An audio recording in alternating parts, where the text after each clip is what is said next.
Good afternoon and welcome to this edition of the Community Voices Uganda series on Civic Space TV. I am Phillip Muliisa.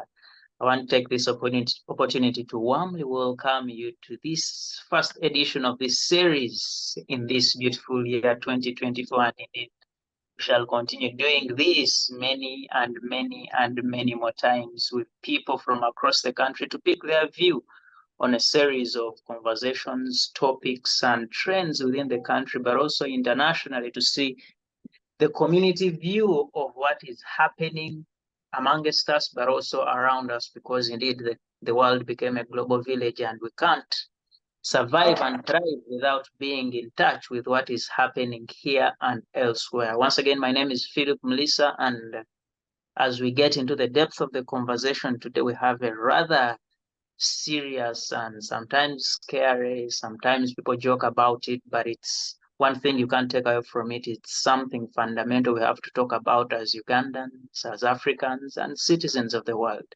the subject of corruption. But before we get into that deep conversation, I'm going to have roughly a minute to each of us to talk to us about yourselves, but also give us a feel of where you are. I know we have people from different regions of the country. Talk to us the feeling in that particular place you are in at the moment. Yes, I should start with Mr. Nasuru Wachi. Good afternoon, and how is your location there? Talk to us. Good morning to our dear viewers and listeners, and our moderator of CCG, Civic TV. My name is Wachi Nasuru. I serve as a youth councillor representing the youth of Northern Division in Mbale State. And on the same ground, have gotten a chance to be the deputy mayor of the Northern State Division in Mbale State, and a teacher by profession who is still active, working with private institutions, and an assistant lecturer in Uganda University and Victoria University. I'm glad to be part of the panelists of today to discuss about the alarming key issue in our country, and I feel we shall discuss more when we get into the actual discussion. Thank you very much. Yes, thank you so much, Mr. Nasuru. How is Mbale? Are you in Mbale or you are around here? No, currently I'm in Mbale and at office working. Have a serious team from from anti-corruption unit, and we are trying to address the same fight towards what we are going to discuss as of now. Oh, yes. Very beautiful. Thank you so much, Mr. Wachi Nasuru from Mbale North in Mbale City, and indeed you're the deputy mayor and youth councillor in that particular area. Thank you so much for joining us, and we wait to have a beautiful conversation with you. Thank you, sir. I will invite in now Miss Priscilla. Good afternoon, and you're most welcome to the show. Good afternoon, sir. Yes, my name is Priscilla Amuge. I am by tribe and a born of Kalaki District, one of the newly created districts in Uganda. I'm also a student at Uganda Christian University doing a bachelor's degree in education.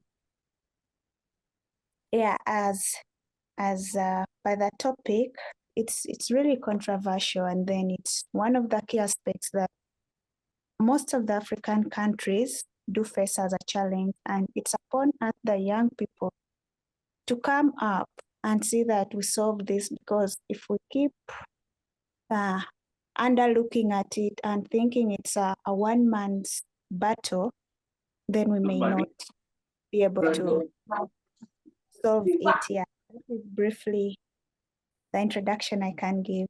Thank you so much. Thank you so much, Priscilla Amuge, and we send our sincere greetings to the community of Kalaki District. Very beautiful people out there, and indeed we are waiting to see what you, the people in Kalaki, do or think about this subject of corruption. Thank you so much, and we shall hear from you a little later. I'll now call in Mr. Orikunda Sam to talk to us briefly before we get into the depth of the conversation. Yes. Mr. Orikunda. Thank you. Good afternoon, participants and the viewers. My name is Sam Orikunda, like they have told you. Currently, I serve as the Deputy Resident District Commissioner for the district of Sheema. Sheema is located in western part of Uganda and in the region called Ankole. You asked us to tell you the feeling, I don't know whether in terms of what, but everyone. Now that you are RDC, you could talk to us about the security situation in Sheema briefly, and indeed maybe the weather and how the community is.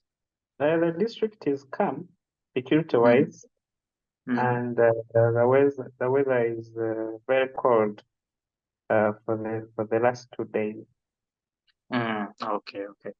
Thank you so much, Mr. Orikunda, and indeed we wait to hear more from you on this particular subject of corruption and how it is managed, especially in Sheema, where you are the Deputy RDC. Thank you so much, Mr. Orikunda.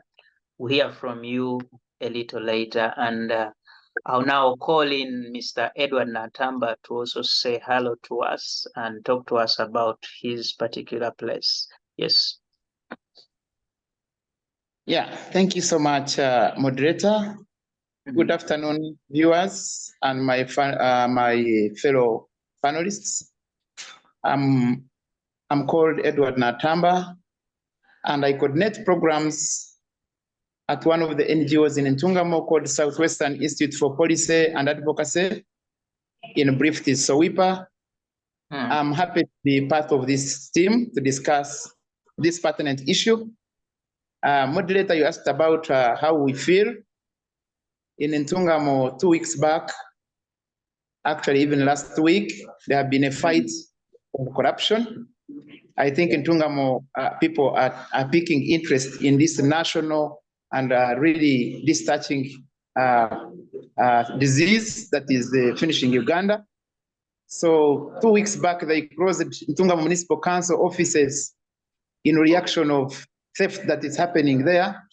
And about 3 suspects are remanded in prison. The result of that, I think you as citizens of Ntungamo are becoming cautious about corruption.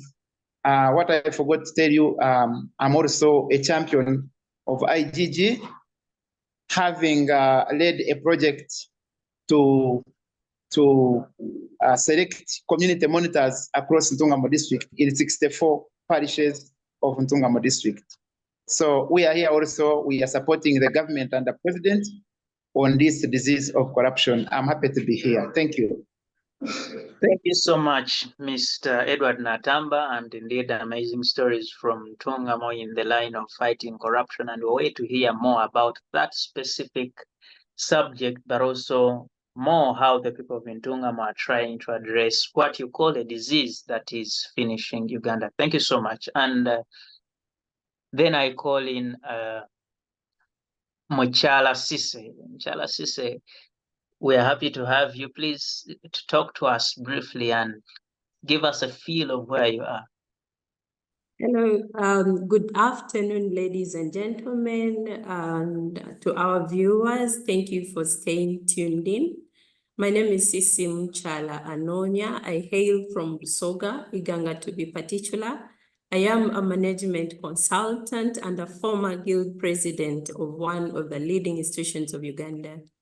The current situation where I am right now is a mockery to the youth who had hope in the current regime. And I believe when we work together, there can be things that can change. Thank you so much. Back to you, Phil. Yes, thank you, Cissy, for that, a mockery for the youth of the country. Wait to hear more about that mockery and indeed how the mockery can be overturned to be some sort of respect to those people you talk about. Thank you so much for joining us. Indeed, I appreciate all of you for sparing the time and the resources to join us on this episode of the Community Voices on Civic Space TV. Now, colleagues, I want to take you back to very many years ago, in the year 1900.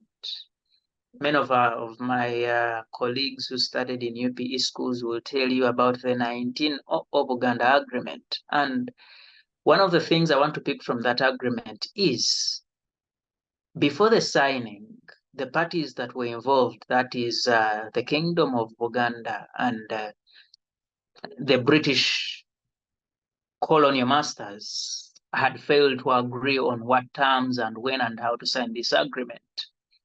Later, this agreement was signed and a series of things came out, including distribution of land and introduction of taxes and so many other things. But later, one of the things that came out from that agreement that happened towards the signing is that allegedly the regents of Buganda Kingdom, led by one Regent Apollo Kagwa, was allegedly bribed with 100 cows to be able to sign this agreement on behalf of Buganda Kingdom.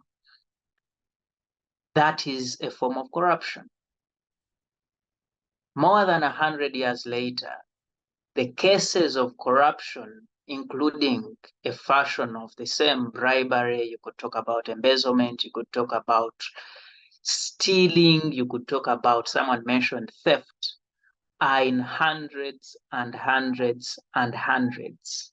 It is something that keeps on growing in our country. And the reason we have you here is to try and, first of all, talk to us about this particular thing we have called corruption. Some people disagree. They say corruption is some beautiful name given to a very bad thing. And others say, oh, it's a fair name given to what is happening. But I want to pick your view of the same, but also later in the show, we must really try and draw solutions on how we can solve this particular situation in our country. And I'll start with the RDC, because this is very, when I have an RDC on the panel, he's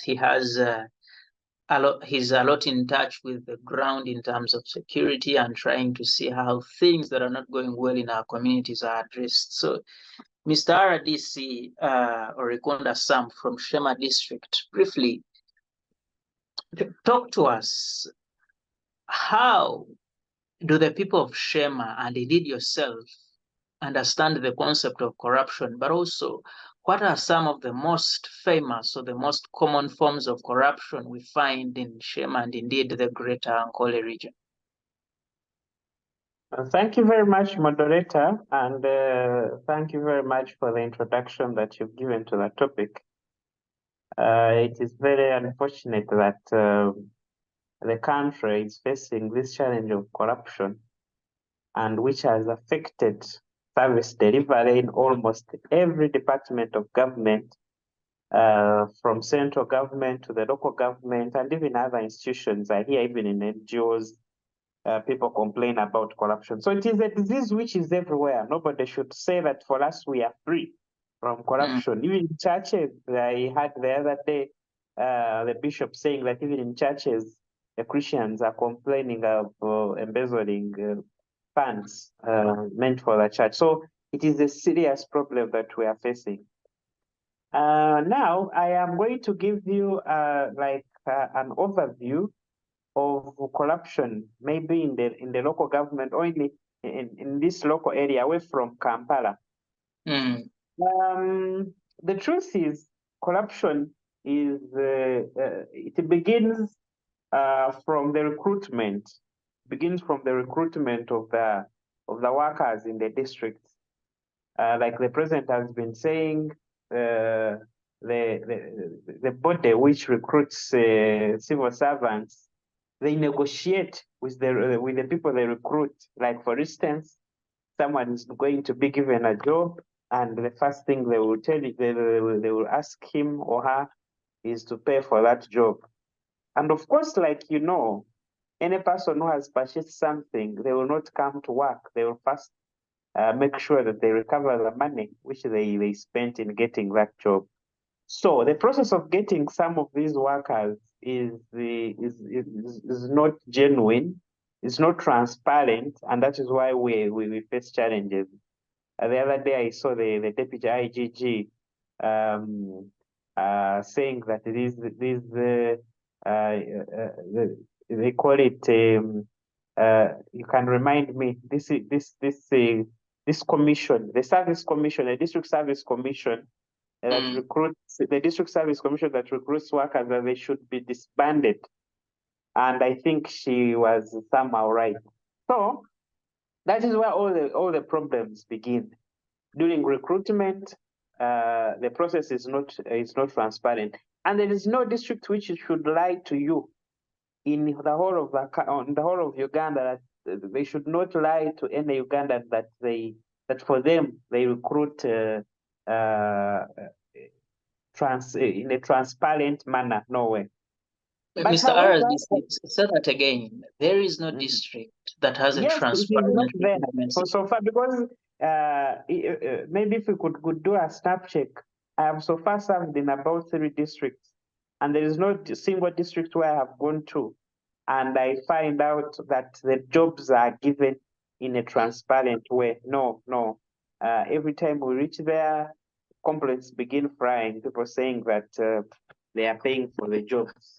Unfortunately, it is very difficult to trace even the evidence. But however, the problem we have is that the Ugandans themselves, I don't know if it is the government or if it is, I don't know if it is the government officials or if it is the culture. I don't know where that challenge comes from. But Ugandans themselves, in mind, they are corrupted. They think you cannot get something without putting something. So even when you've come with good intentions, yeah, like for instance, you want to serve someone in accordance with the law and how things should go. Someone will later pass through. They will either look for your number, either look for your friends, and they talk to them. They feel they should negotiate and see something that they can give you, and then you give them the services that they are yearning for. So most of these workers, if they are corrupted by Ugandans, and unfortunately, after they have corrupted someone, then that is when they will go to the radios, to the media, and say the entire government is corrupt. But if the government is corrupt, then why do you carry money to go and seek service which you know that it is free? You can imagine even in the hospitals, some patients carry money to give to the doctors to work on their patients. Someone has a wife who is going to deliver, and then they will carry something and say, "Doctor, we have something for you. Please work on our client." Now, once you do that twice, or once 2 people come do that to the doctor, he will think that it is culture, and he will get used to the bribes. He will not give you services minus the clients giving out some money.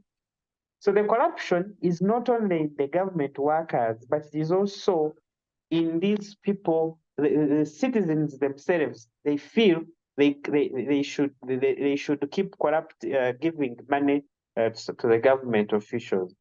And this has actually affected our program of the PDM. The program of the PDM has been affected by corruption. I hear complaints almost in every district. The people who choose beneficiaries are corrupted. The Ugandans want to give them something so that when the 1 million comes, they are selected. So the challenge of corruption is we shouldn't blame on government officials, but the citizens themselves. Good enough, the law says the person who gives corruption, the bribes, or the person who starts the process of corruption, the one who gives out money and the one who receives, they are all should all be held accountable. Yes. That's what I Thank can you. say as of now. Thank you. Thank you, Mr. RDC. It's really sad when you mention such statements, and indeed from where you sit, you have a lot of information related to these particular instances. And indeed, when you confirm it, that first of all, there is no district that has a transparent and effective recruitment system. That is something to worry about for the people of Uganda, and indeed everyone that is interested in good governance and constitutionalism and the rule of law and respect to democracy. I want to bring in the Deputy Mayor, Mbale North. Mr. Nasuru, you hear what the RDC just said. There is no district that gives jobs transparently throughout Uganda. How is the situation like in Mbale City? And indeed, how do you people understand the corruption, and what are the most common forms of corruption available there in your community? Yes, Mr. Nasuru. Thank you, Mr. Moderator. I want to once again first appreciate you for having come up with such a sensitive, pertinent issue in the country that I believe that once addressed, a lot can be changed and it can benefit the common man and our areas and the country at large. I want to categorically first bring the point of understanding what corruption is all about, and then the forms on how we are trying to have it. When we get back to what corruption is all about, people perceive corruption in a number of ways, but most important one at the key term that this is an illegal behavior involving a person with a position or with a responsibility of power or charged with a responsibility to doing something that is illegal or immoral. And therefore, in this perspective of understanding that this is the legal thing or behavior done by an individual, we have a number of different forms of corruption that are here and there, like bribery, embezzlement, conflict of interest, nepotism, among others, that are happening almost in every part. And before I go further, I would buy the ideology of the late Right Honorable Speaker of Parliament, Mr. Jacob Oranya, where he said that everybody is corrupt. And this means me, you, my wife, my children, and my relatives. But where Ugandans have reached, they want to carry a single blame to a few individuals, and they forget themselves. Because as the slogan of patriotism said that before you blame Uganda, what have you done for Uganda? So this takes me back to what our colleague, my brother, the RDC has just been speaking. Me personally, I will not only attach my responsibility to the District Service Commission or the State Service Commission, because let's look at what is causing this impact or this cause or this corruption tendencies in our areas. Mr. Nasur, if you allow me.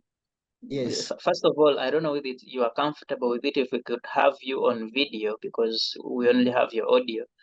But also, before we go to the causes, because we're going to discuss this a little later, what are some of the most common forms or cases of corruption that you experienced there in Mbale North and indeed the entire Mbale city? Priscilla, from where you sit in Kalaki District, talk to us. What is the situation like in terms of corruption? Do we even have corruption in Kalaki, or it's the ivory or the land of milk and honey in this country, the unique village that does not have any of these challenges? Okay, thank you so much, Philip. The truth is that corruption has eaten the entire country. It would be unfair for me to say that we don't experience corruption from my community. Now, I think one thing that we need to understand is that the people have perceived corruption as a way of life. They feel they cannot do without corruption. from the conversation I get from the two panelists, they try to hit something that it's we the citizens that try to initiate or promote the corruption. But then it's what we have grown up seeing taking place. We have seen people giving bribes. We have seen people saying, because my father is in charge of this particular entity, so I already have a direct qualification to get the job there that I want. So it's among the people that we believe that in order to attain something, you know, you need to put in something. That's why you see, when a job is advertised, could be private or government, you'll find someone ignorantly is going to sell maybe the only piece of land he or she has to bribe to get that job. When he tried to inquire, but why are you doing this? That this is the way to go. This is the trend. So it's something that the young generation actually believes that. Priscilla, are they wrong about that? No, they are not wrong, because this is what we have seen ongoing, or this is what we see take place every day. If you're to look at most of the activities that has been going in the country, talk about the recent recruitment of people in the army. People had to bribe, you know, people had to sell things to get money to give someone who is recruiting, because that is what the economy or the country has made people believe in. You give something to get something. So that is one of the most common forms of corruption. I would start with the bribery everywhere. Move on those highways. Even when we say we have put in people or controllers or checks to see that we try to fight corruption, you will find that it's still on the highest peak.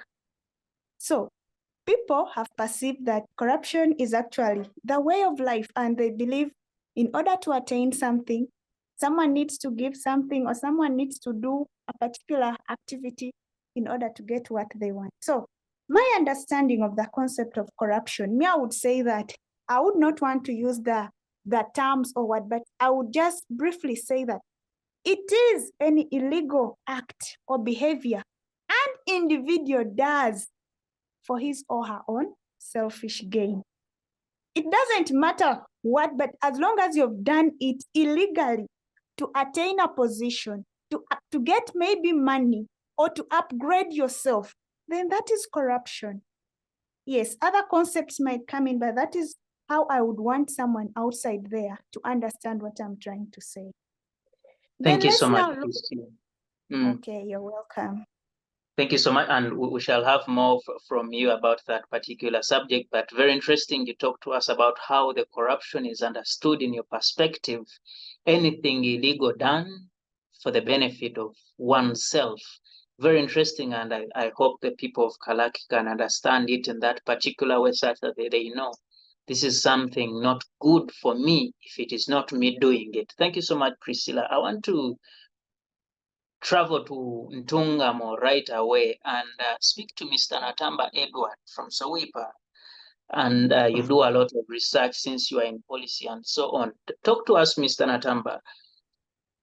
How is the trend of corruption in Ntungamo? What are the most common forms? Earlier you talked about the people who closed the municipal offices and a lot around that.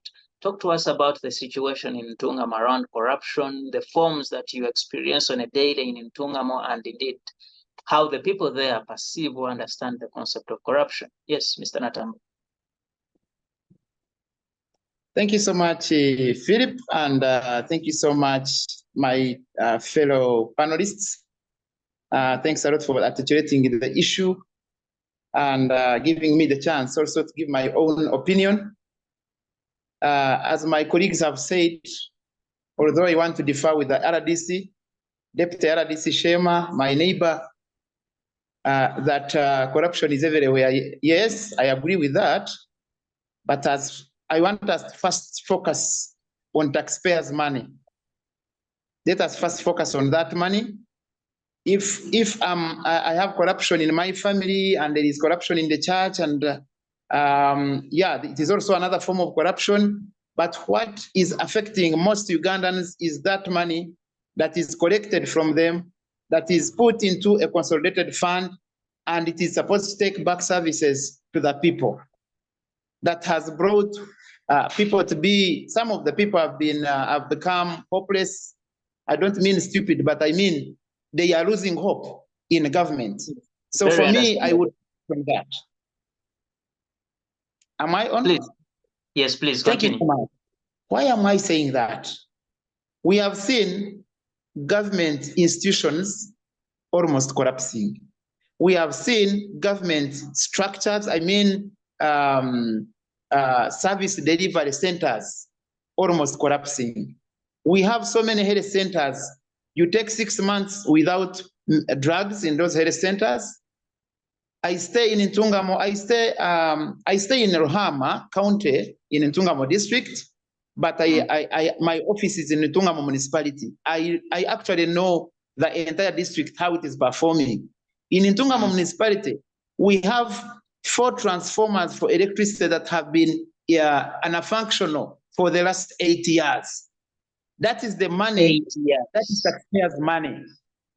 And for me, when I'm discussing about corruption, I really feel like I want to cry. And unfortunately, I have never worked for government, but I always somehow think that maybe if I'm to be corrupt, I don't need to join that institution. If I'm to join this institution, it means I'm going to die like other people. Most of them, not everybody. I won't say that everybody is corrupt. No, we still have some people who are not corrupt. But of course, in our language, in Runyankwere, we say that meaning that on a bad goat, you can't tie yours. This goat that Reuters, the whole village, if you bring another disciplined goat and put it there, all of them will be like bad mannered. So, moderator and dear listeners and viewers, as I earlier said, Ntungamo is not exceptional from other districts. I won't say that Ntungamo is most corrupt. No, as my colleague said, corruption is everywhere. And I think the dividing of our country into sub-districts, it has also caused a lot of corruption. Because these are units where we have procurement officers, where we have district service commission, where we have so many. Why I said that Ntungamo, they closed the municipal council offices, it's because the technocrats have reached an extent of stealing broad daylight. They had money for the market. It was fixed on their accounts, and the market was not worked on until citizens came up. Now, 1 year back, they had some garbage collection skips. They have finally even sold them into like scrap. Some of them were sold in Mbarara, some of them in Rukunjiri, and citizens stood and said, at one point, we may find our offices of municipal council also sold when we don't have a title. And they said, we need to stand up now. It is the high time.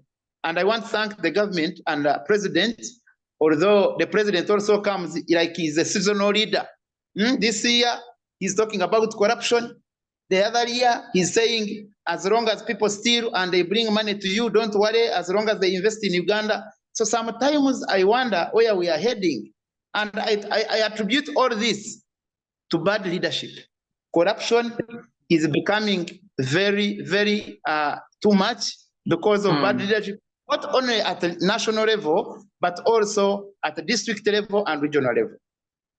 Thank you so much, Mr. Natamba. Corruption is attributed to bad leadership according to the ED of SOWIPA in Ntungamo. Yes, please. Very powerful point in there, and indeed we shall dissect more of it as we continue with the show, and indeed as time allows us. I want to fly off to Inganga to speak to Mukyala Cissy. And Cissy, you see, when you look at statistics from UBOS, they keep mentioning that Eastern Uganda and Northern Uganda are some of the poorest regions in the country. I want you to speak to us.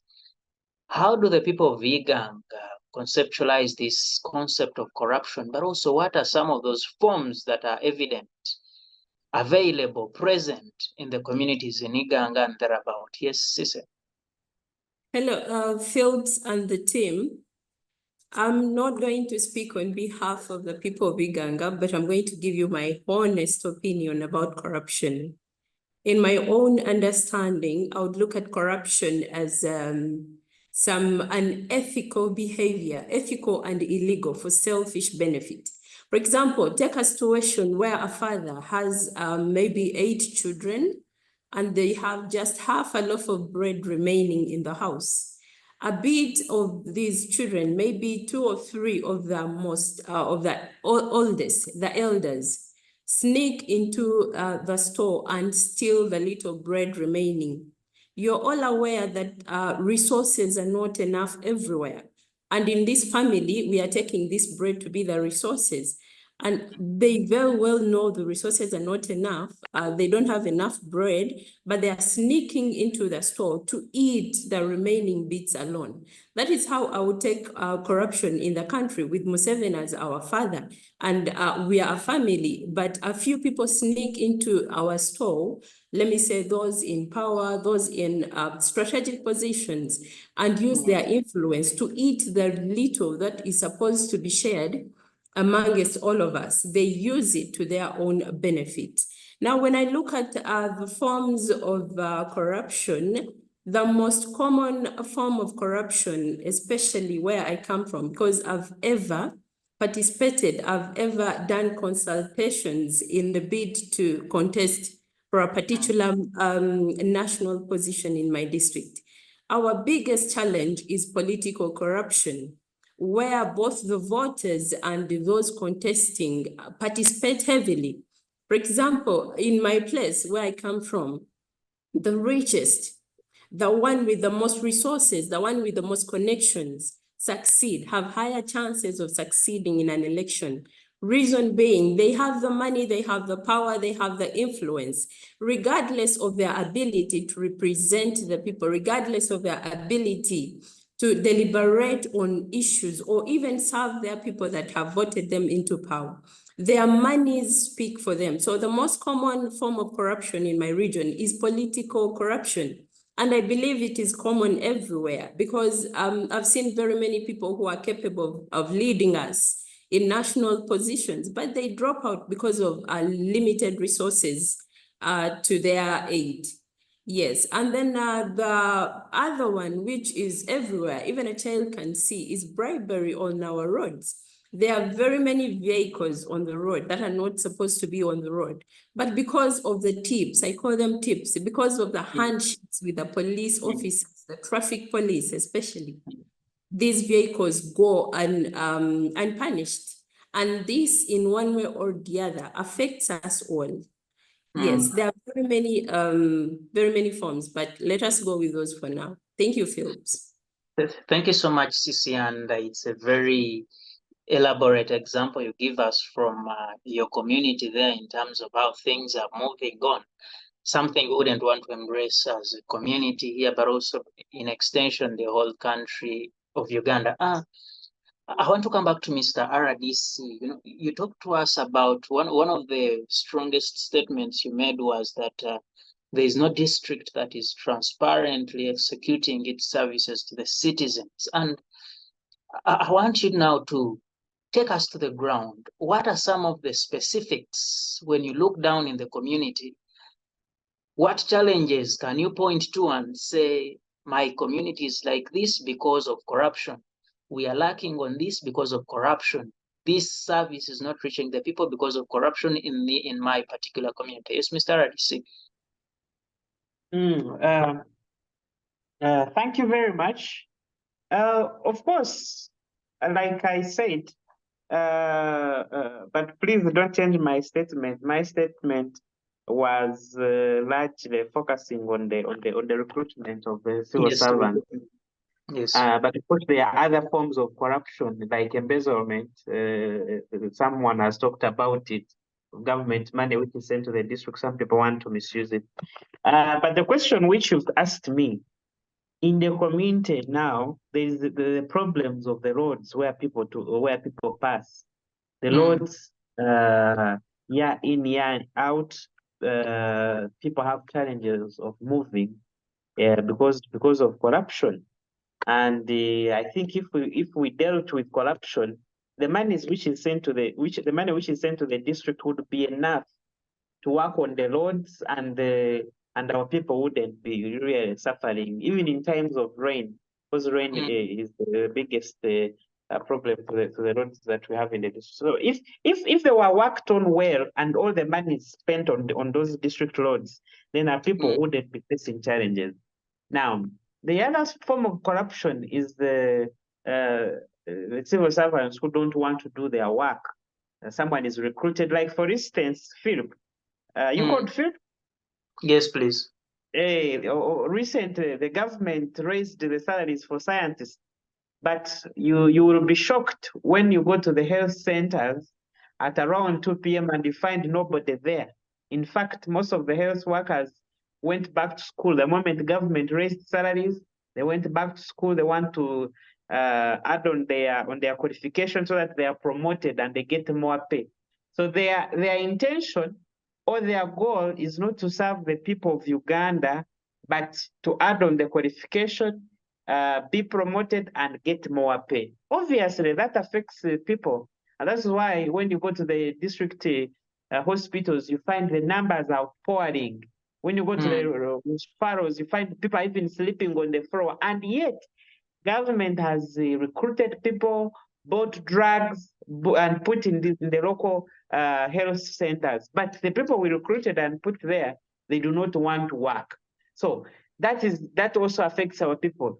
Our people would be getting services nearer where they come from, but the health workers are not there. Even in education, the other day, the First Lady was talking about boarding schools, that the government schools shouldn't be having boarding schools. But you will find out that in almost every boarding school, in almost every government school these days, they have a section of boarding. And also they have another section which they call PTA, where people have to pay money and then they are added extra services.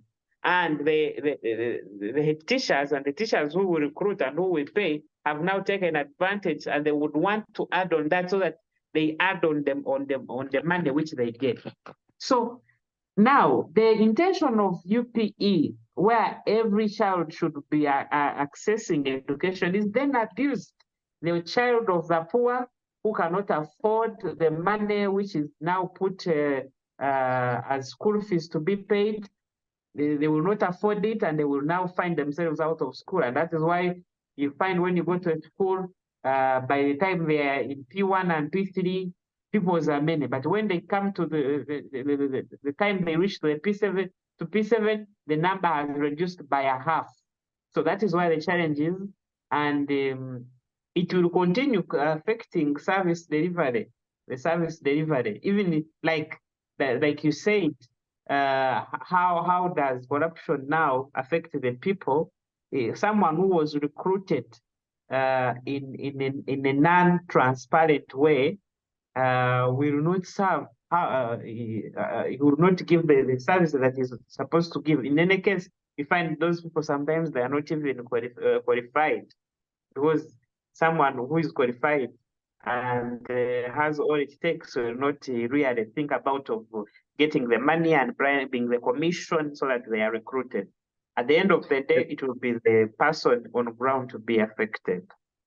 Thank you so much. Thank you so much, Comrade Mr. RDC. Very interesting things, but worrying you raised there in terms of the challenges we have on the roads, the education, absentee workers, the challenges in UPE, and so on. And indeed, you say these are things that come into our society because there is corruption. I want to bring in Mr. Nasuru. Mr. Nasuru, in Mbale City and indeed Mbale North, what are some of the things you can point to and say this in our community is as a result of corruption?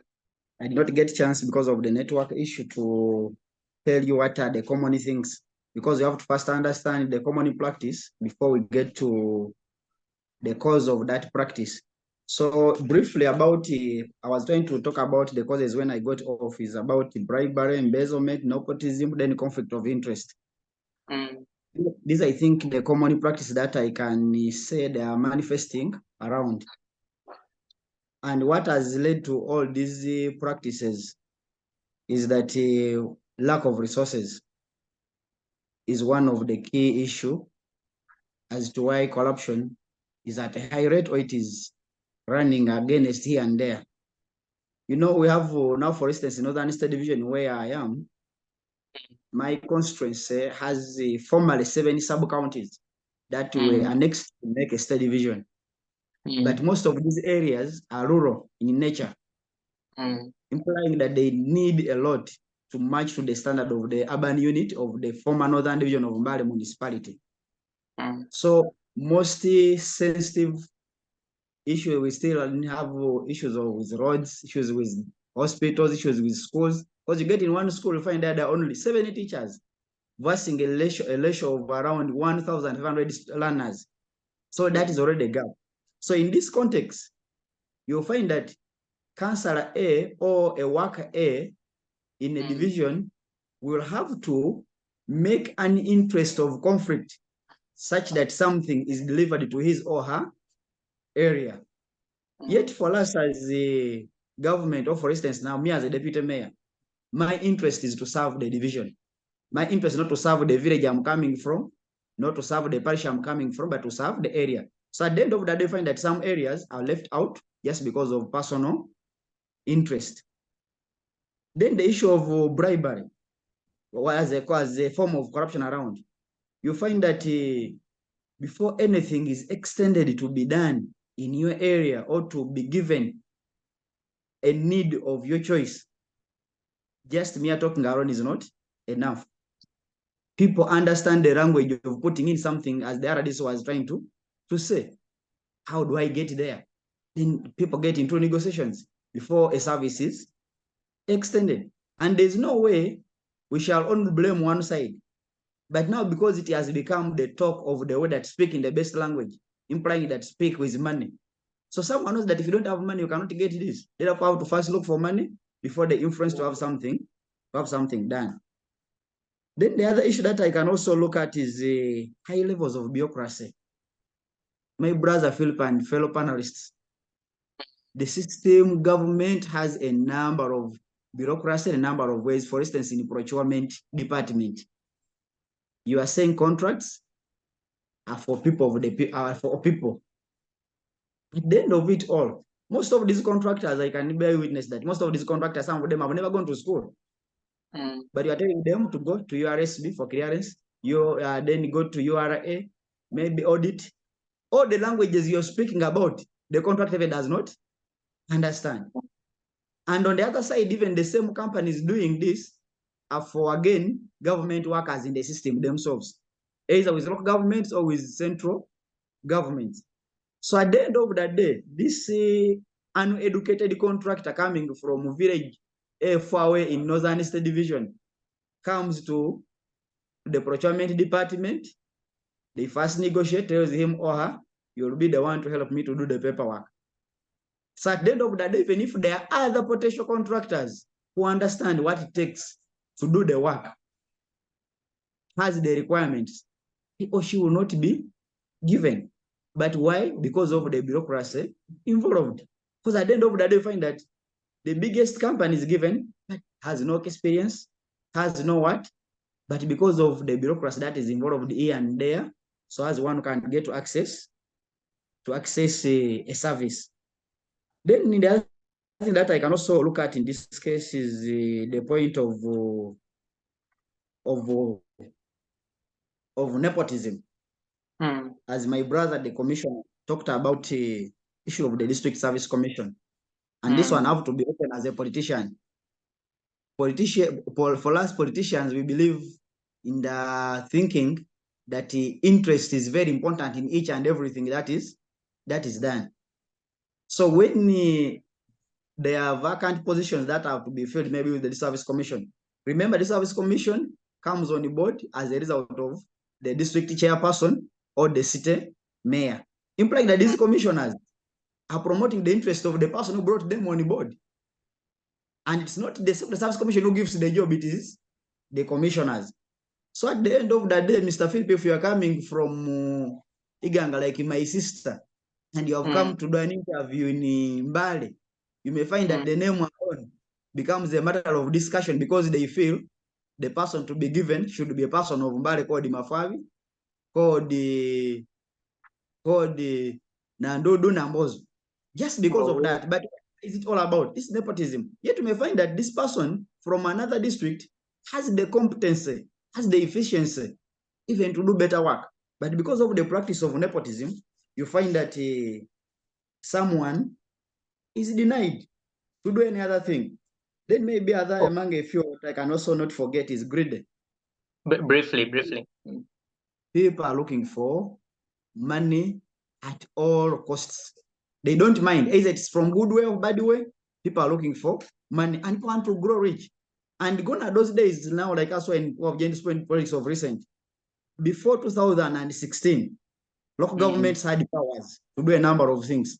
But right from 2015, they amended a number of laws, and the parliament has almost withdrew the powers of local governments indirectly. So currently, when you get into local government, think that you're also going to get money like those who were there before us. It's a long perception. So with that thinking of those who have not understood the system, is whatever comes, even if it is for the people, someone wants to have a share on it. Even if it is for a service that will have to benefit people, someone wants to have a share in it. So at the end of that day, corruption becomes to be a very big problem just because of a number of such issues that I've mentioned, among even many others, because as the area said, corruption is differing from person to person. Thank you so much. That is very powerful that you raise. And one of the key things you talk about is the bureaucracy that in the end affects the delivery of services. People are unable to get the contracts, yet they should be able to, but because of the very many terms that are put up, they can't pick up. I want to bring in Priscilla briefly. Priscilla, talk to us. What are some of the challenges maybe you've experienced? Bring in Mr. Natamba on the same issue. When you, through Ntungamo, earlier you talked about how district property was sold and so on, but what other examples can you give us in Rohama indeed? And you know, Rohama is one of the constituencies that have been represented by the First Lady of this country, but also a home, Ntungamo by extension, the home district. You know, the president always tells us when I was growing up in Ntungamo, we expect things to be a lot better in Ntungamo. Talk to us. What are some of the challenges you've seen in Ntungamo that you can liken to the corruption, but also you mentioned the fight back. What more fights are being put up by the citizens in trying to push back on this vice? Yes, Mr. Natamba. Yeah, thank you very much, Philip. Adding my voice on what my colleagues have said, and I really want to emphasize that Ntungamo is not so special, apart from saying that maybe the president of this country grew from there, that the First Lady is born from there, and Ntungamo is like any other district. As I said, I work with an NGO, and when we are in these national conferences, people expect you to be positive in everything. But moderator and viewers, good enough I have participated in government programs.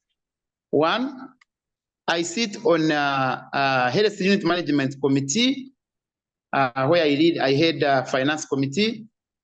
I'm the chairperson of the School Management Committee, Ntungamo Primary School, one of the best government schools in Ntungamo town. And I participated in a Myoga program. I'm actually the leader of Ntungamo District Myoga Circle Leaders Association. I'm the chairperson. So I have seen most of these things. And if I can use some of the examples, like Ntungamo Primary School, we have 960 student pupils, but they have nowhere to sit. It's one of the best schools. We perform well, but we don't have buildings where pupils can sit. So when you tell me that the president comes from there, and really sometimes I remain puzzled.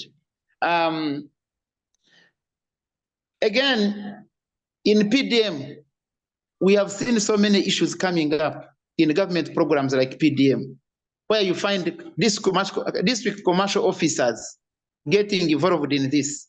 Yes, of course, our guests, who is the president and the First Lady, For them, they are trying to do their work, but there are some things they will not help us. For example, like fighting corruption in Ntungamo. For them, they are at the national level. For me, I still believe that Ntungamo people are the best people to fight corruption in Ntungamo. This business of saying we have the president, we have no. One time I hosted the IGG, Honorable Beth Kamia, in Ruhama County, in Ruhama sub-county actually. And she told participants, who are over 100 people, that corruption may not affect her because she's driving government fuel, government vehicle. She's even going to be buried by government. So it's me, Edward, and my fellow citizens that are going to suffer in case this money is being stolen. What I have seen is that, yes, Natamba, as I said, Natamba, yes, please. Yes, please. She was being very, very honest. That's the situation. Very honest. Very honest. And that's why I'm emphasizing that because the president comes from there, the first lady is born from there, they may not do so much in fighting corruption in Ntungamo, even Ankole region as a whole. So it's us. And unfortunately, the local leaders we elect, as other speakers have said here, most of them, they come with self-interest to achieve some certain goals, not really to be there to help citizens in improving service delivery. Why? I think it's a mayor of Mbale or Priscilla who said, people come, yes, political corruption. People put in a lot of money. We saw in 2021 general elections, especially like primaries of NRM, where people were carrying voters from different voting stations because they wanted to win. And you wonder, why are these people struggling for leadership? Is it because they have passion to serve their Ugandans? But because somebody wants to sit in that office, use the office and really grab. We have seen government land. Actually, another type of corruption I have not mentioned here is where government land is being grabbed by political leaders. You find a division mayor, you find a mayor trying to collide and make sure that they save some piece of land in their locality. So really, it is becoming so bad, and Ntungamo is not so special. All these forms are there. I remember we had one of the RDCs, Mr. Kaboyo, is now retired. We petitioned his office because there is a government land that was being sold. Actually, it was already sold, and we are processing a land title. And that land was now retrieved back to the government, but it had gone. So if you don't get leaders like RDCs who listen to citizens, sometimes when we are talking about theft, they think for you are opposing. But there are some genuine people who have information about government properties that are being stolen by leaders. So really, I think in Ntungamo we are not doing so much. The portion I talked about is in the municipality, but the entire district, people are just there, they are seated, and sometimes you get even a doctor who is stealing government drugs in a hospital, in a health center, and as you are trying to arrest that person, for us we have even citizen arrest where we can go and arrest somebody without even police. But then the neighbor or the relative will go and tell that person that they are looking for you among yourselves. So you find that drugs are being stolen. People are not working. As I told you, on Health Center 3 where I sit, we have about 11 staff, but we go there and find 4. And Philip and colleagues, I attribute all this to bad government policies. Yes, Uganda, they know we have good policies, but we don't implement them. You can imagine they are chasing a health worker from Ntungamo Health Center 4, taking him or her to Ruhoko Health Center 3 where I sit because she's not performing well. You can imagine. The district health officer is either bribed or to do what I don't know, but he's transferring that person who is not performing very well from Health Center A to Health Center B. So where are we going in? So I think we have a very big task to make sure that we root all this.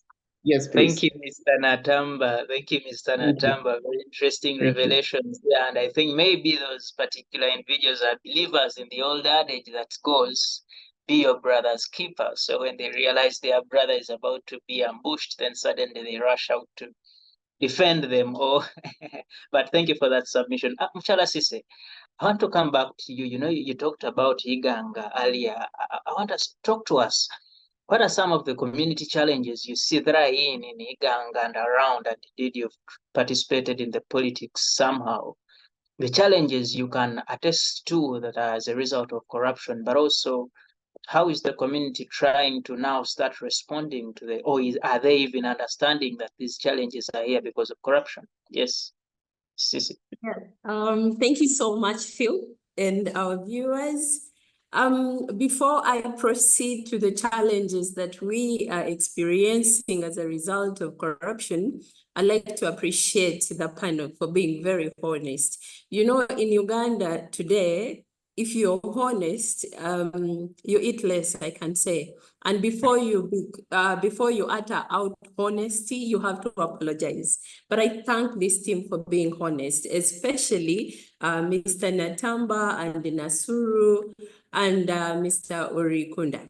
Now, if you look at corruption, there is nothing good about it.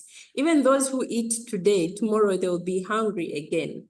Unfortunately, it has led to the deterioration in service delivery. Actually, service delivery in my area was bad, but now it's worse. Reason being that even the people we vote for, even the people we send to represent us through political corruption, sometimes do not come back to us. They do not take our deliberation.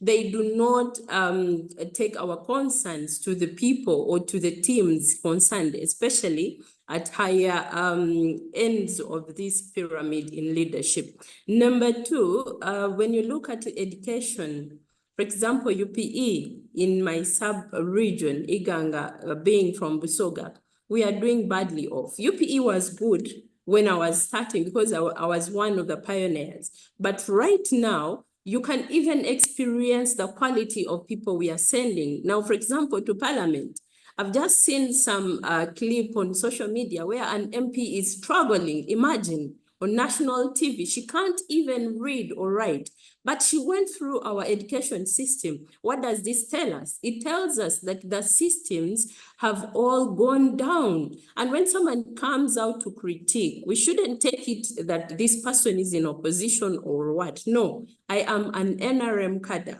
311. But the things on ground as a result of corruption are terrible. When a father is known, when there are clear records of a father not giving a damn of what happens in a household, we are all aware that the children will do what they want to do. And that is exactly what is happening in these systems. Everyone is stealing, everyone is doing what they want to do because they know nobody's going to come up and tell them to stop. But everything has gone down. Our health, our education, our land grabbing, the economy, everything. That's why youth are coming up to cry and fight back, but still, there are not men enough who can come up and fight. Thank you so much. Thank you so much, Mukyala Cissy, and you raised very pertinent issues there, especially around education. And you know, every year when they're releasing the results from PLE, UCE, and UCE, I remember this year, the Minister of Education, who is also the First Lady, is quoted to have told the country that you have about 3 million pupils that did not make it to P7, and indeed the country can actually not trace them. And that was so unfortunate. And when you raise it, really, it is an alarm we must look at. Colleagues on the panel, I want now us to take this trend now. You see, all the things you've talked about, the UPE, the roads, the bureaucracy in procurement, the things to do with recruitment in district service commissions and so on. The person who is affected is the very, very common person in the village, on the district, in the sub-county, in the division. The person who doesn't know a big person in government, the person who is not big in that government. It is affecting you and I now. How can this common person empower him or herself to push back? What is the role of this person in trying to fight for his or her space to see that they are not affected the way they are being affected today by the corruption and in the various forms you colleagues have talked about here, the embezzlement, the bribery, and so on? Because if they do not fight back, they will continue suffering, and no one is interested in being suffering at the point of suffering throughout their life. So I don't know that we still have Mr. RDC. How does the common person fight back, get involved in this fight, and see that now there's justice in terms of the recruitment you talked about, in the service delivery, in the everything that happens around community? Yes, Mr. Sam. Thank you very much. Of course, one of the ways that a citizen can show dissatisfaction is through demonstrations like they have been doing. And but the government insists on the security that the demonstration must be peaceful. Once you demonstrate, then you show your dissatisfaction, and then the government will do something about it. But like I told you, unfortunately, the Ugandans will first involve themselves in corruption, and then once what they are paying for, what they are bribing for has not worked, it's when they will come and report to the government, which sometimes even becomes difficult because by the time they report, there is no evidence. And then, of course, the law says you must, for you to charge someone, you must have evidence, all that. So I believe. But Mr. RDC, if you allow me briefly, you are blaming them for coming to you after having bribed. Exactly. But again, exactly. You do not forget that partly why they go on to bribe is because the service did not come in the first place. Yes, but not necessarily that the service usually don't come, but because the citizens also, maybe in their minds they are corrupted, they feel you cannot access certain services minus bribing. That is when most of them bribe the civil servants. Me, I believe, Philip, that any government official who is mandated to do something must do it and without being given anything. And if that person insists that you must give in something, then you should report. Unfortunately, Ugandans, even I have held meetings, community meetings where we go to, and you want to listen to the public where on where the challenges are, but you find them fearing even to tell you. The reasons they will say that once they tell you, then they will be witch hunted, or they will not get the service that they have been getting. So I feel the citizens should first of all report, because if it is through the information that we can deal with that challenge, and if they don't report, then we shall not have a way of solving that challenge. But it should be through reporting, and also sometimes when you make life difficult for the corrupt, then they will stop involving themselves in corruption. If the health worker is not, for instance, reporting on duty, which is also another form of corruption, and report to the supervisor, and the supervisor, penalizes such a civil servant, then they will stop. They will know that once I don't report to work, the next day these people will report, and I will have issues with it. So, Mr. RDC, as I know you've concluded on that, but now, what is the insurance or the security of this person who reports this medical officer when the next day they will be presented to the same medical officer to get medical attention? Sometimes these are some of the fears that arise in the community. And the law protects the whistleblower. There is a whistleblower law. Someone who gives information is supposed to be protected. And there are several ways of reporting, and your personal information will be kept as a secret. And of course, the government has security and has people who you go to and report, and your details will be kept. For instance, our offices, there are offices of the DSO, there are offices of the CID. Even the supervisors of these people are not supposed to give in your information. Once you report, they're not supposed to give your personal information and say that this person is the one who reported this and that. They're supposed to be protected. And in instances where someone has given information and that information leaked and the person is being witch hunted, still that person is supposed to come to us and explain, and we will help them. Thank you so much, Mr. Orikunda Sam, RDC Sheema. I want to come to Mr. Natamba. Where these challenges are affecting the common person. I know you gave us a very beautiful example of the people in Ntungama who are standing up to protect their district offices and so on. But how more can the citizens participate? What is their role and opportunity and strength in trying to fight back on this vice that actually affects them the most? Yes, Mr. Natamba. Thank you very much, Philip. This is an interesting question. You know, since 1986, when NRM came into power, they showed really the will to do all these things. And actually, when the constitution was being really amalgamated, it gave power to the people. Power does not come only during elections, but it comes also to make sure that they demand services, better services. So, unfortunately, this constitution was supposed to be translated into different local languages, which has never been done. I think that is the first form of corruption in this country. Because now my mom can read Runyankore, but she cannot read the constitution. She doesn't know actually that she has that power. So I think citizens have the power, but most of them don't know. And they have also the powers to monitor, because I always tell citizens that the service centers belong to their localities. If it is a government primary school, it is in their parish. If it is a health center, they know where it is. So they are the first people to monitor, even before the councillor, district councillor comes or sub-county councillor comes. The citizens are already there. They know actually what is taking place. So they have that right. But what is their capacity in all of this? You see some contractors coming to maybe to upgrade a road or maybe put moram or really citizens who have tried actually to demand the BOQs, because we have people, opinion leaders in these communities who can read and understand the bills of quantities. But when you ask, the contractor will tell you that, who are you?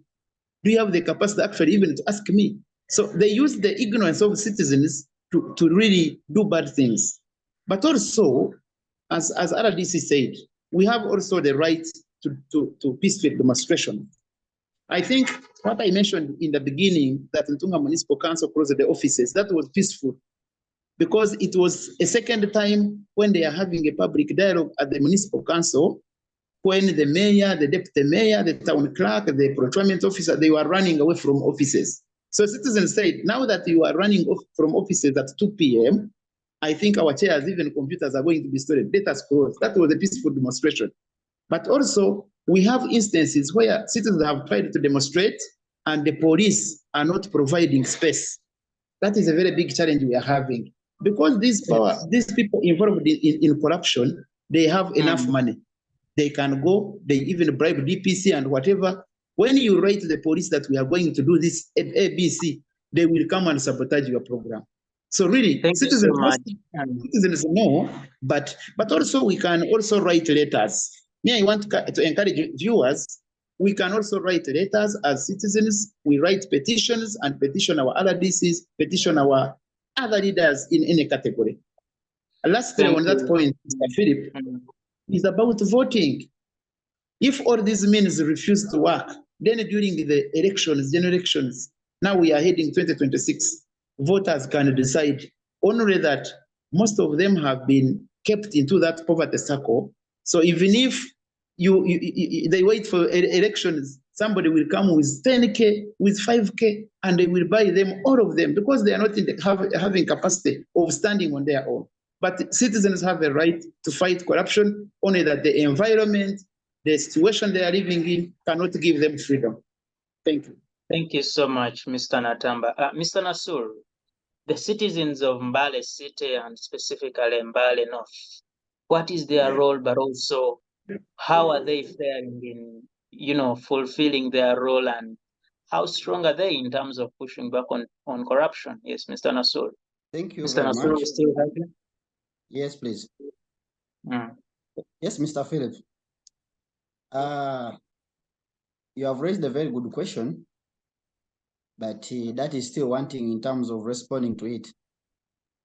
But before we get to what you have just asked, I want to, in 1 minute, get back to what you asked the RDC, Mr. Edward. What happens when these people report? The first important thing is that people are not reporting. That's the fact. Very few, maybe on 100%, we may be having only 15 or 20% reporting. But why are they not reporting? People have fear of consequences when they report. It may be legal or financial. So when someone has information, he'll get to go silent about it and just shares maybe with people who are not even concerned or can't do anything. Then the other feeling that people have is that they have a belief that nothing will be done, or they want to make a difference even if they report, which is also partly true, because we have seen people in different frauds, both in local government and central government, but at the end of that, they don't see the impact of the reporting. So people even gave up on reporting because they don't see a reason for reporting. And maybe lastly is that we also see that people don't know how, where, and to whom to report. My brother talked about PDM and Myoga. We look at the beneficiaries of PDM and Myoga. For instance, in my own area where I am, I have 100, so I have 243 cells and 32 wards. When you look at such a coverage, I wanted that there are some people even who don't understand what a CISO or a DISO is, who don't even understand the role of a DISO or a CISO or a RISO in this case. Therefore, even if they have good information, but maybe because they never voted for me, so therefore they cannot come and address to me because there is a gap already. So back to the real question that you have just been asking, is that how are people trying to fight this? We have the whistleblowers. That is one way that is there. But as I got into that point of saying, people don't see, they have a belief of not seeing the difference. People gave up. It's not even no longer working. But I believe that this would be one of the really serious issues. So the only way now I feel that we can do these things is, one, let's have audits. And let's not have only audits in paper. Let's have real practical audit. Because there are some roads, when I don't understand the bill choose. But you can go onto a road, you can go onto a school or a rest center that they have just contracted like 2 or 3 standards of toilet.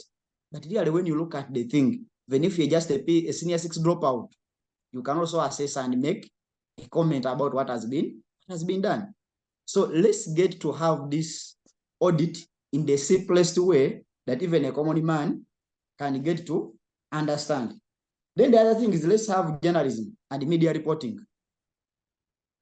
People listen to radios, people are using various media platforms, people watch televisions. Let's not only stick that UBC. The fact is, what's the coverage of UBC in this contemporary situation for now? You may find that I think over 15% are people listening to UBC. But let's make it all around that all media stations are promoters of fighting corruption, such that my mother who comes from a village far away from Mbale town can still be in position to also hear it, maybe from Wicked or from Spark.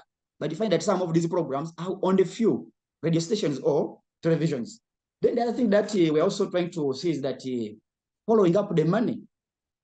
It is very true, man, as we are talking about PDM. There are very many issues as far as PDM is concerned. But are really people following the money? Because instead of saying chairperson is doing this, the PDs are doing this, but let's also fast forward down to those who received the money. What is the impact of the money? Because they're saying people are corrupt, but even the one that they have given the money is already corrupt by you misusing the money that that person was given. So we should also have that. Then the other thing that we have is, let's have anti-corruption collective action. As I earlier said in the introduction, that corruption is for all of us. So even the campaigns fighting corruption, let it also be for all of us.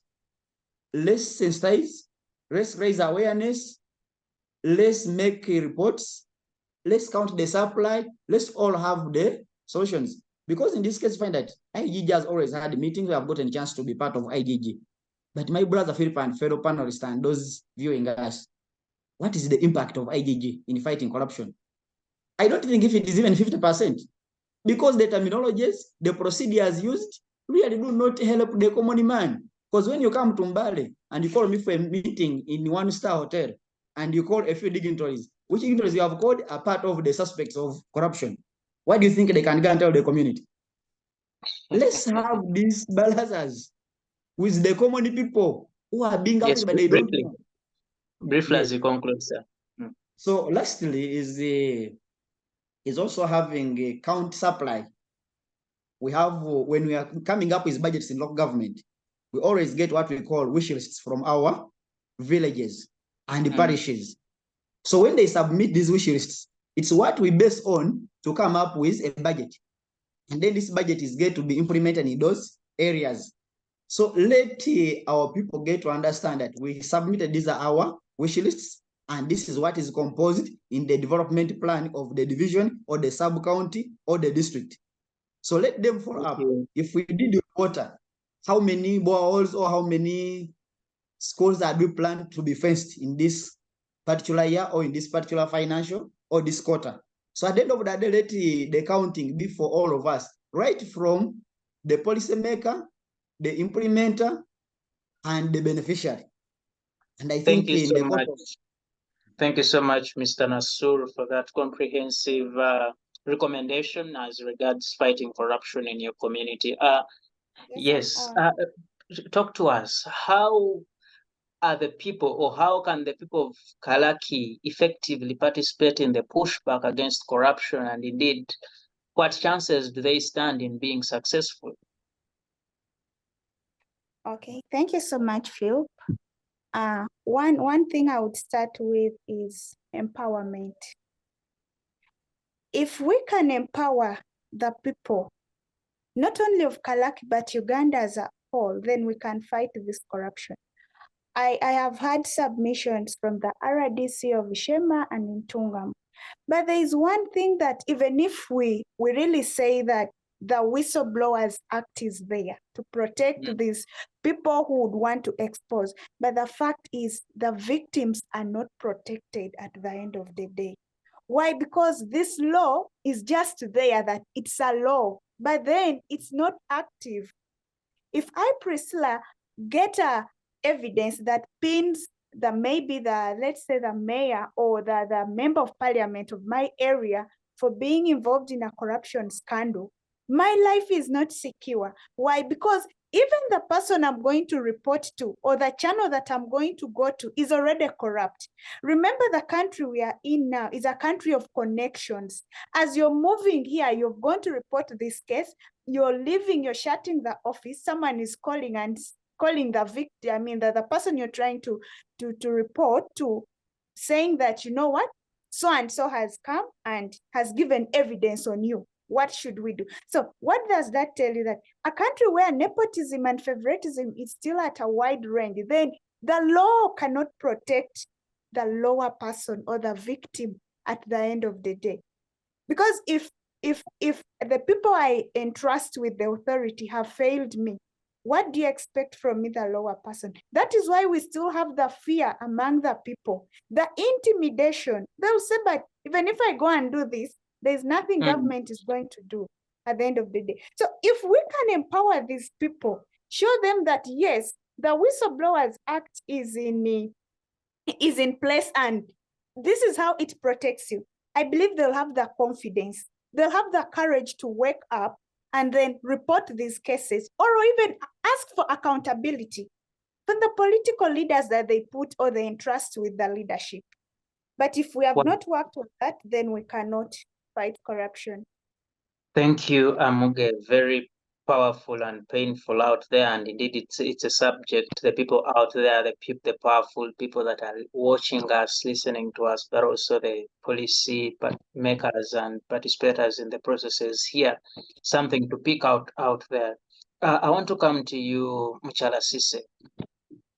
The people of Inganga and indeed the whole of Uganda, how do they effectively participate in this pushback, and what chances do they stand in being successful?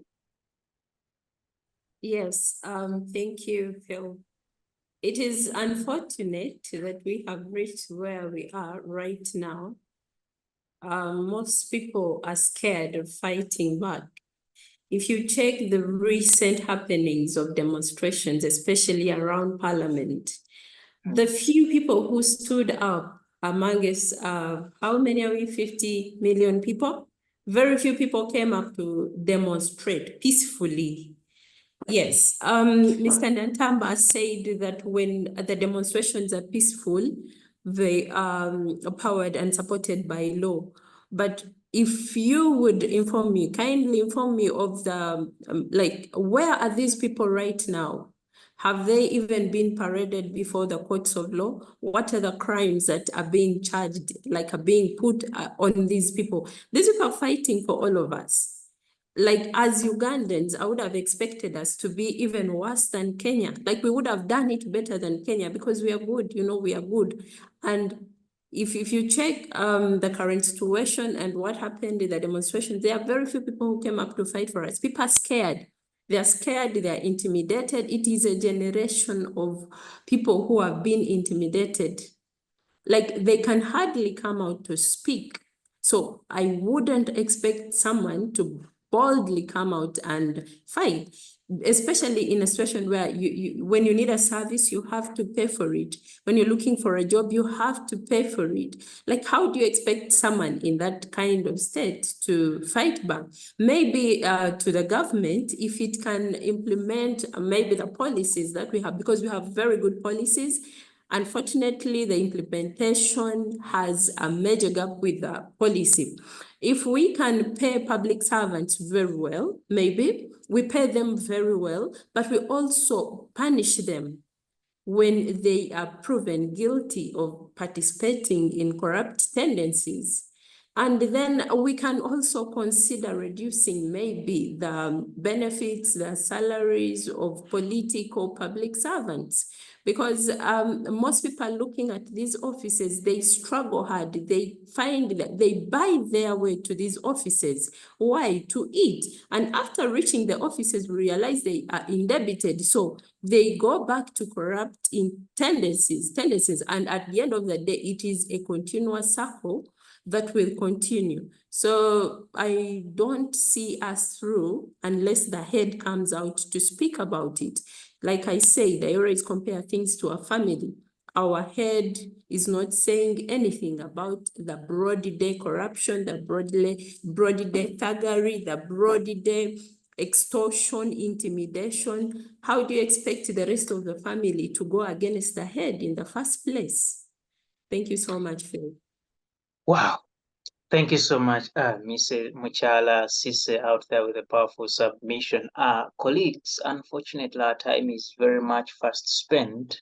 We have less than 3 minutes to close out on this particular discussion, but I don't want to leave without having a final word from each one of you as a way forward in terms of what we are doing. So I'll request that we use about 30 seconds each to say something as a way forward, but also anything you feel like using as your parting shot for the show, and we call it a show. I'll start with Priscilla Amuge. As we get out of here, what's the way forward? Okay, Priscilla? thank you so much, Phil. Yes. The message that I would want to leave with people out there is that corruption is not a way of life. You, me, and any other person out there can fight this corruption, can have a better Uganda if we all wake up, if the law empowers us, and if the government gives us a listening ear to get to understand really what suppresses us and what we want for our own country, then we'd be proud citizens of this Uganda of ours. Thank you so much. Thank you so much, Ms. Amuge Priscilla from Kalaki District, for that amazing closure to the topic. I'll go to Mr. Wachi Nasuru. Yes, what are your parting shots on the topic? Mr. Edward, your final remarks on the same. Thank you very much, Philip, and also thanks to panelists. As I conclude, I want to pose a question. One, if the Parliament of Uganda can fear speaking on corruption, Talk about it. What about the local citizens in those villages? I want to really appreciate through this channel the members of parliament who have come out to put pressure on the right honorable speaker to make sure that this topic is discussed in parliament. Otherwise, it cannot fail at that level, and we expect somebody from Nyamirama in Raham to discuss corruption. In a minute, one, if this voice can reach the president, can we try to disband these MDAs, ministries, departments, and agencies? Most of them, they are negotiation centers for corruption. We know some departments that are not even functional. So can we reduce, can we lobby to our MPs to make sure that these centers are reduced? Again, lastly, I would request that we intensify the Action to Information Act.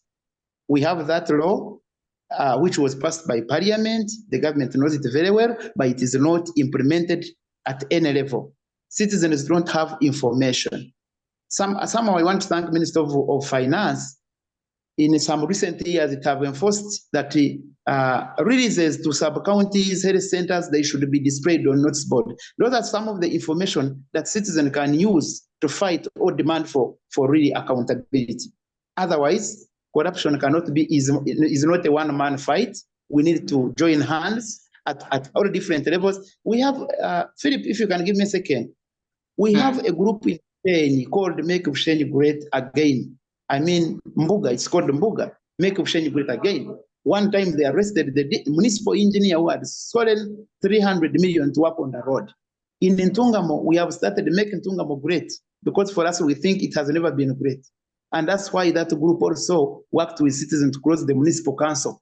If we can form these groups, pressure groups in Uganda, in different districts, I think we can fight corruption, because some of those people who are still stealing, they know there are some groups watching against them, and they can do any action at any one point. Otherwise, I want to thank very much the Civic Space TV for giving me the opportunity. Thank you. Thank you so much, Mr. Edward Natamba there, and your recommendations. I hope there's something good can be picked out and taken up by the people who make the policies and so on. Thank you so much. Mr. Nasuru, do we have you? Yes, Mr. Philip. Yes, your final remarks, very briefly. Thank you very much. I want to first extend appreciations that you gave us a chance to be among those to extend this message to our dear listeners and the country at large. In my own conclusion, I want us to all own the collective responsibility in the fight of corruption. Government is us, and us, we are government. Therefore, whatever is to be done, it is in between you and me and the one listening to us. And lastly, let's have these methods put in place in real sense of practicing them. Let's use the value-based approach in fighting corruption. Let's have compliance-based approach. Let's have risk management approach. And lastly, let's have the awareness and the participation-based approach to each Ugandan, from the grassroots to the top, or from the top to the grassroots. I believe corruption will come to an end in Uganda for all, and it will be history. Thank you, Mr. Wachi Nasuru, Deputy Mayor Mbale North. Thank you so much. And Mukyala Cissy, talk to us. What's your parting shots? Thank you so much, Phil and Civic TV, for this opportunity. And as citizens, there is hope in oneness. We could intensify the formation and the operation of pressure groups. For example, we have the Alliance for Election Campaign Finance Monitoring. This monitors how and where the funds come from that are used in campaigns to bribe voters. So as citizens, we can combine efforts, and hopefully, in a generation from now, something can be done against corruption, which has eaten deep into us, into the labor markets we had, the economic markets we had. Yes, thank you so much, team, for this deliberation. Back to you, Philip. Thank you so much, Mukyala Cissy, for the deliberation. And lastly, Mr. Orikunda Sam, Mr. RDC, what's the way forward? Yes, Hello? as we get out of here. Yes, briefly to talk to us. How do we move on with all this mess? I think we should move on. I think there is no problem that cannot be solved. Yes, it is true, corruption really has gone to the high peak, but I believe there is something that all of us, me and you, can do, sort this mess.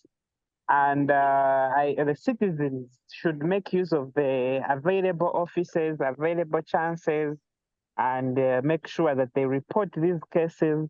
And once someone is not doing something about it, then these days there are a lot of avenues where you can report, and we see where things have gone wrong and we correct them. And also, I believe we should support the president of recent, in every speech he makes these days, whether at functions, whether on television. He has promised Ugandans that he will crush the corruption within the government. So we need to give him support by giving in information to the relevant offices and also reporting the corruption cases. And I believe we shall really handle this matter once and for all, and our country will move forward as it has always been. Thank you.